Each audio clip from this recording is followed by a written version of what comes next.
तो स्टूडेंट्स, जैसा कि आप लोग को पता है कि हमने कंप्लीट पॉलिटी का कोर्स जो है वो एक लॉन्च किया था 99 रुपीज में मात्र, और सिर्फ 100 स्टूडेंट्स के लिए कोर्स था। कुछ ही घंटों में कोर्स फुल हो गया और अब काफी सारे स्टूडेंट्स की रिक्वेस्ट पर हमने 250 सीट्स और बढ़ा दी हैं। मात्र 99 रुपीज में कंप्लीट पॉलिटी का कोर्स, जिसमें 50 से ज्यादा घंटों की जो है वो क्लासेस आपको मिलेंगी, प्लस इसके अलावा उसमें आपको प्रॉपर नोट्स इंग्लिश हिंदी दोनों में मिलेंगे, प्रॉपर कोर्स की अंडरस्टैंडिंग होगी और इस कोर्स से बाहर का और कुछ नहीं आएगा। एक और चीज मैंने आप लोग के लिए कर दी है कि अब पॉलिटी जैसे ही फिनिश करो उसके जस्ट बाद जो है वो आपको मॉडर्न इंडियन हिस्ट्री पढ़नी है। मॉडर्न इंडियन हिस्ट्री, आधुनिक भारत का इतिहास, ये पूरे टॉपिक को जो है वो आपको जो है वो कवर अप करना है, आधुनिक भारत के इतिहास के टॉपिक को। और 70 से भी ज्यादा घंटों की जो है वो क्लासेस विद नोट्स और ऐसी अंडरस्टैंडिंग कि आपको मजा आ जाएगा। और फीस कितनी? मात्र 150 रुपए, 150 रुपीज। पिछली बार कुछ घंटों में ही जो है वो कोर्स खत्म हो गए थे। इस बार ऑफर निकलने से पहले आप एनरोल करके जो है अपनी तैयारी शुरू कर दो। तो ये दोनों कोर्सेज जो है वो बहुत कम फीस में जो है वो अभी अवेलेबल है और सिर्फ 250 स्टूडेंट्स के लिए फिर से ये ओपन किया गया है। तो फटाफट इस नंबर पर कांटेक्ट करके कोर्स को जो है वो ज्वाइन कर लो। जय हिंद। आपने कई बार जो है वो सुना होगा, किसी के पास आईफोन रहता है तो लोग मजाक में बोलते हैं कि वो किडनी बेच दी क्या? क्योंकि आपको पता है मजाक मजाक में भी जो कई बार बातें जो होती हैं वो कहीं ना कहीं उसके पीछे सच्चाई भी होती है। तो ये बात बिल्कुल सही है कि किडनी का बिजनेस होता है, ट्रैफिकिंग, ह्यूमन ट्रैफिकिंग होती है। एक जॉन अब्राहम की पिक्चर थी, मुझे उसका नाम याद नहीं आ रहा है, मेरे ख्याल से शायद रॉकी हैंडसम। उस मूवी में इस चीज को बताया हुआ है। छोटे छोटे बच्चों को किडनैप कर लिया है। तो जो बच्चे जो गायब होते हैं ना, जो महिला गायब होती है, या कई बार काफी सारे लोग लापता की रिपोर्ट लिखवाते हैं, उनका बंदा जिंदगी भर मिलता ही नहीं है, क्योंकि उसको कहीं से किडनैप करके उसके पूरे ऑर्गन जो है वो निकाल के बेच दिए जाते हैं। बॉडी के अंदर आंखें, किडनी, राइट, ये सब चीजें, हार्ट ट्रांसप्लांटेशन होता है, ब्रेन, रिसर्च वगैरह के पर्पस के लिए सबका बिजनेस हो रहा है भैया, सबका बिजनेस। तो बोलते हैं कि लोग बाग लोगों को किडनैप करवा के इस तरीके के बिजनेस में इन्वॉल्व रहते हैं। तो सोचिए कितना बड़ा क्राइम है ये ह्यूमन ट्रैफिकिंग का। आने वाले समय के आप लोग ऑफिसर्स बनेंगे तो आपको जो है वो इन सब चीजों को कंट्रोल करना बहुत ज्यादा जरूरी है। तो आप जानते ही ये चीज, कैश फॉर किडनी, प्राथमिकता उन लोग को दी जाती है। अगर किसी को किडनी की रिक्वायरमेंट है तो भाई पैसा दोगे तो आपका जो ट्रांसप्लांटेशन जो है किडनी का करवा दिया जाएगा। नहीं है पैसा तो भाड़ में जाओ, वेट करो। इसलिए मेहनत इतनी करो इस एग्जाम को क्वालिफाई करने के लिए। कोई भी, जिस भी गवर्नमेंट एग्जाम की तैयारी करना चाह रहे हो, मेहनत इतनी करो कि अपने पास दो चीजें कभी नहीं आनी चाहिए। एक तो गरीबी, और दूसरी जो चीज है लाचारता। लाचार व्यक्ति कौन होता है? जिसके हाथ में पावर नहीं होती। ये एग्जाम एक ऐसा है जो आपको पावर प्रोवाइड कराएगा। और पावर और पैसा, ये दोनों चीजें मिल जाती है ना, तो इंसान कुछ भी कर सकता है अपनी लाइफ में। तो you have to become powerful, और ये एग्जाम आपको पावरफुल बना देगा कि आपकी फैमिली की तरफ कोई उंगली उठा के नहीं देख सकता, उंगली नहीं उठा सकता, आंख उठा के नहीं देख सकता। दिस इज वेरी इंपॉर्टेंट, क्योंकि जिसके पास पैसा नहीं है, जिसके पास पावर नहीं है, वो वेटिंग लिस्ट में ही खड़ा मिलेगा। तो इसलिए it is very important for you कि अपने आप को जो है वो पावरफुल बनाओ। तो ऑर्गन ट्रांसप्लांटेशन क्या है? अंग प्रत्यारोपण जो है वो क्या है?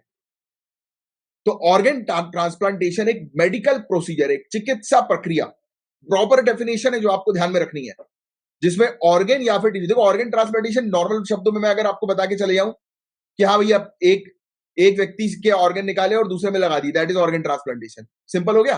बट ऐसा आपको एग्जाम में लिखना नहीं है। इसलिए आपको प्रॉपर डेफिनेशन पता होनी चाहिए कि ऑर्गन ट्रांसप्लांटेशन एक मेडिकल प्रोसीजर है, जहां पर एक ऑर्गन या फिर एक टिश्यू रिमूव किया जाता है एक व्यक्ति यानी कि डोनर की बॉडी से, और ट्रांसप्लांट किया जाता है रेसिपिएंट की बॉडी में यानी कि दूसरे पर्सन की बॉडी में। कि ये एक चिकित्सा प्रक्रिया है जहां एक अंग को एक व्यक्ति, जिसको दाता बोलते हैं, उससे हटा दिया जाता है और किसी दूसरे व्यक्ति के, जिसको प्राप्त करता हम लोग बोलते हैं, उसकी बॉडी में लगाया जाता है, राइट, प्रत्यारोपित किया जाता है। लगाया भी नहीं, प्रत्यारोपित आप बोलेंगे। इसमें डैमेज या फिर फेलिंग ऑर्गन को रिप्लेस किया जाता है, क्षतिग्रस्त या असफल अंग को बदला जाता है दूसरे व्यक्ति का। ऐसा लिखना है आपको आंसर। क्या होता है कि जनरली लोग सिंपल शब्दों में जो है वो सुनकर समझ तो जाते हैं, बट कभी कभी जब मेंस में लिखने की बारी आती है ना, तो आप अगर ऐसे लिख दोगे ना, एक ऑर्गन को एक व्यक्ति से दूसरे व्यक्ति में शिफ्ट कर दो, उसको ऑर्गन ट्रांसप्लांटेशन बोलते हैं, फाड़ के फेंक दी जाएगी copy. You have to be professional.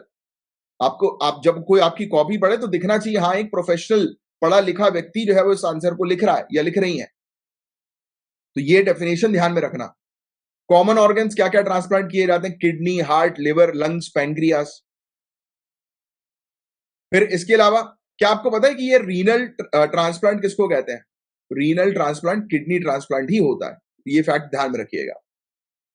आज की रेट में हम लोग को देखने को मिल रहा है कि मात्र 6000 ट्रांसप्लांटेशन हर साल जो है वो किए जाते हैं, और 2 लाख से भी ज्यादा लोग जो है वो रीनल फेलियर से सफर करते हैं।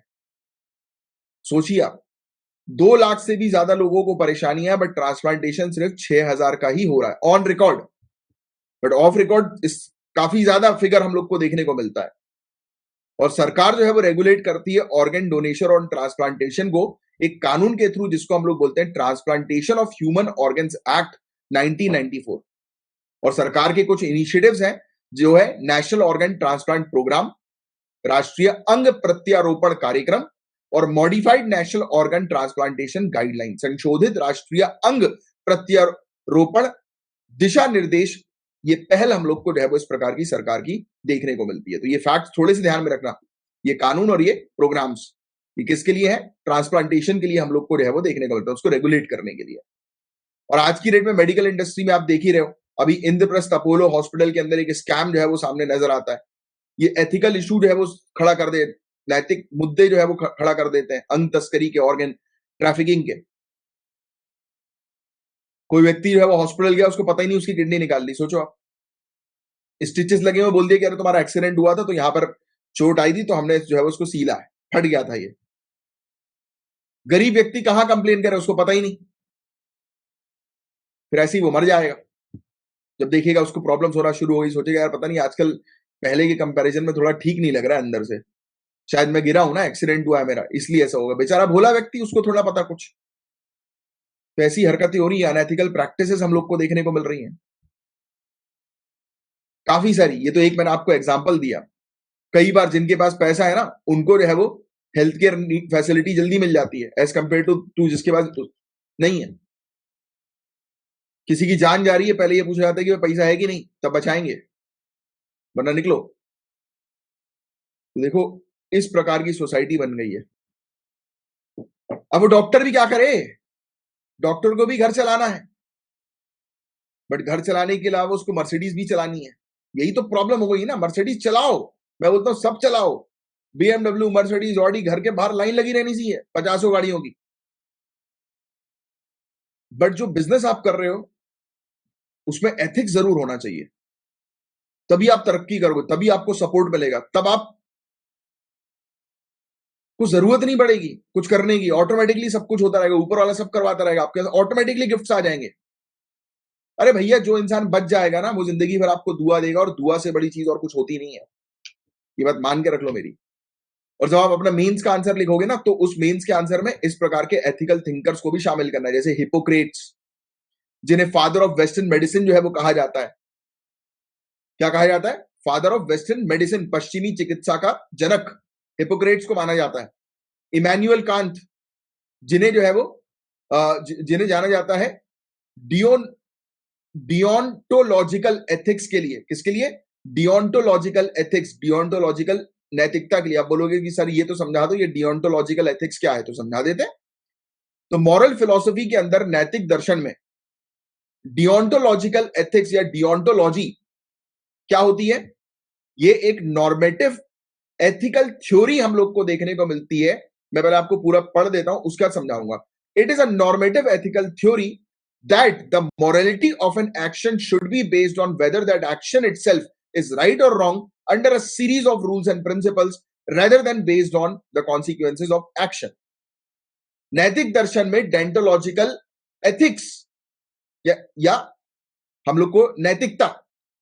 या डेंटोलॉजी मानक नैतिक सिद्धांत है इस प्रकार का कि किसी कार्रवाई की नैतिकता इस पर आधारित होनी चाहिए कि कार्रवाई के परिणाम पर आधारित होने के बजाय नियमों और सिद्धांतों की एक श्रृंखला के तहत वह कार्रवाई सही है या गलत है। देखिए अब ये चीज देखो, अभी आपको ऊपर से गई होगी फिलॉसफी है, अब मैं आपको उसको सिंपल शब्दों में समझाता हूं, इसको तोड़ना पड़ेगा।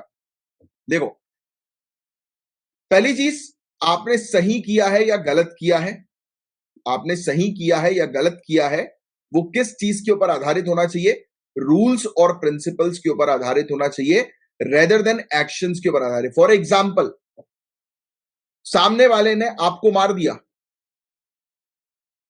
आप पलट के उसको मार दोगे, ये सही है?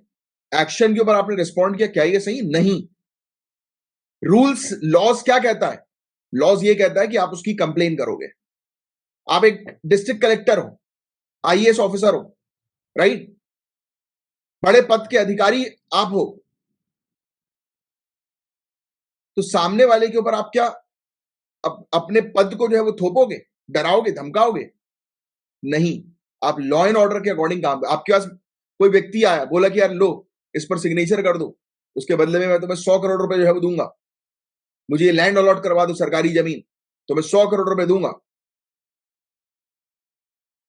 आपको तो लग रहा है हाँ यार मजा आ रहा है, लाओ कर देते हैं, 100 करोड़ तो मिलेगा। बट नहीं, आपको चलना है रूल्स और रेगुलेशन के ऊपर आधार पे। आपको जरूरत है पैसों की, माना, ठीक है, मान लेते आपको आपके फैमिली में जो है वो बहुत ज्यादा मेडिकल इशू जो है वो हो गया है एंड आपको फॉरेन लेकर जाना है, यानी कि दूसरी कंट्री में लेकर जाना है ट्रीटमेंट करवाने के लिए अपने फैमिली के सदस्य को, बट आपके पास पैसा नहीं है, बट आपके पास पावर है, हाँ कलम है। सामने वाले ने आपको आपकी मजबूरी देखकर आपको करप्ट करने की कोशिश करी, हालांकि आप करप्टेड नहीं हो, बट आपकी सिचुएशन क्या बोल रही है कि अभी आपको पैसों की जरूरत है। तो वो जो एक्शन है, जो जरूरत है, उस आधार पर जो चीज आपने करी, उसको सही या गलत नहीं कहा जाएगा, या उसको आप सही या गलत में तोल नहीं सकते। सही या गलत हमेशा मॉरल्स और principles, rules, regulation, law and order के अकॉर्डिंग ही होना चाहिए। बातें समझ में आ रही है आपको? तो ये सब एथिक्स के अंदर पढ़ाया जाता है। This is very important topic. हम एथिक्स पढ़ेंगे तब और डिटेल में मैं आप लोग को बताऊंगा।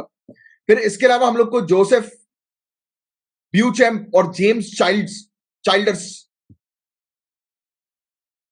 ये दो लोग जो हैं, इन्होंने जो है वो 4 प्रिंसिपल जो है वो बायोमेडिकल एथिक्स के जो है वो लेकर आए, प्रिंसिपल ऑफ बायोमेडिकल एथिक्स। ये चीज थोड़ी सी ध्यान में रखें, जब आप मेंस का आंसर लिखते हो ना, तो आपको इन सब फिलोसोफर्स के नाम अगर लिख दोगे ना आप, वो हो जाएगा, डोंट वरी। हम जब जीएस पेपर 1 2 3 4 पढ़ते हैं ना, तो हम रिलेट करना शुरू करते हैं। जैसे अभी आज की डेट में जनरल स्टडीज की क्लास में आप एनवायरमेंट, ज्योग्राफी आपका अच्छे से हो चुका है, पॉलिटी, मॉडर्न इंडियन हिस्ट्री आपकी हो चुकी है, राइट। जिन लोग की नहीं हुई है कवर कर लो, रिकॉर्डेड लेक्चर्स वहां पर अवेलेबल है। तो फिर जब आप आज की डेट में एंशिएंट इंडियन हिस्ट्री जब पढ़ते हो, जो हम पढ़ रहे हैं, जैसे अभी जो हमारा जो टॉपिक चल रहा है करेंटली, एंशिएंट और मेडिवल इंडियन हिस्ट्री का चल रहा है, तो उसमें हम रिलेट कर पा रहे हैं मॉडर्न से, उसमें हम रिलेट कर पा रहे हैं ज्योग्राफी से। क्यों? क्योंकि हमने वो पढ़ लिया है। फिर जब आप जीएस पेपर 4 एथिक्स जब पढ़ोगे, तब आप रिलेट करोगे एक आंसर के अंदर, अच्छा हाँ उनका भी आइडिया लिख देता हूं यार मैं। ये गेम है सिविल सर्विसेज का, मेंस का। ये गेम अगर आप सीख लोगे ना, तो आपको, आपके लिए सिलेक्शन बहुत इजी हो जाएगा। इट्स ऑल अबाउट एक आंसर के अंदर हर एक चीज होनी चाहिए प्रॉपर, और वही चीज मैं सिखाता हूं। जिसने सीख ली तरीके से, वो जीतेगा ही जीतेगा। बताइए भैया, क्वेश्चन का करेक्ट आंसर बताएं। स्टूडेंट्स, अगर आप सिविल सर्विसेज की तैयारी कर रहे हैं, आईएएस, आईपीएस, एसडीएम, डीएसपी या कोई भी गवर्नमेंट एग्जामिनेशन को क्रैक करना चाहते हैं, तो ये वीडियो एंड तक जरूर देखिएगा। सबसे पहले तो मैं आपको बता दूं कि हम क्या क्लेम करते हैं। हम ये क्लेम करते हैं कि 80% क्वेश्चंस एग्जामिनेशन में हमारी पढ़ाई गई क्लासेस और नोट से नहीं आए तो पूरी फीस वापस। और फीस को लेकर चिंता मत करना, आगे तक देखते जाओ, मजा आने वाला है। अब दिमाग में सवाल आएगा कि ऐसा कैसा क्लेम कर रहे हैं कि 80% क्वेश्चन एग्जामिनेशन में इनकी पढ़ाई गई क्लासेस से आता है।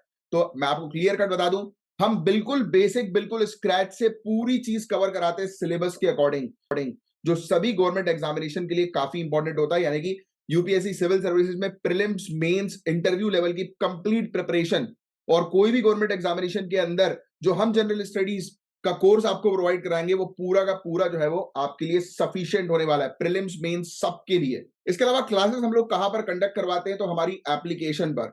हमारी एप्लीकेशन है, ये इसका नाम लिखा हुआ है झांसर एकेडमी फॉर आईएएस, जो आपको प्ले स्टोर, ऐप स्टोर पर जो है वो मिल जाएगी, जहां से आप डाउनलोड कर सकते हैं और वहां पर आप कोर्स ले सकते हैं। बात करते हैं कोर्स की फीस क्या है। तो कोर्स की फीस में बताने से पहले आपको बताता हूं क्या क्या मिलेगा आपको कोर्स में।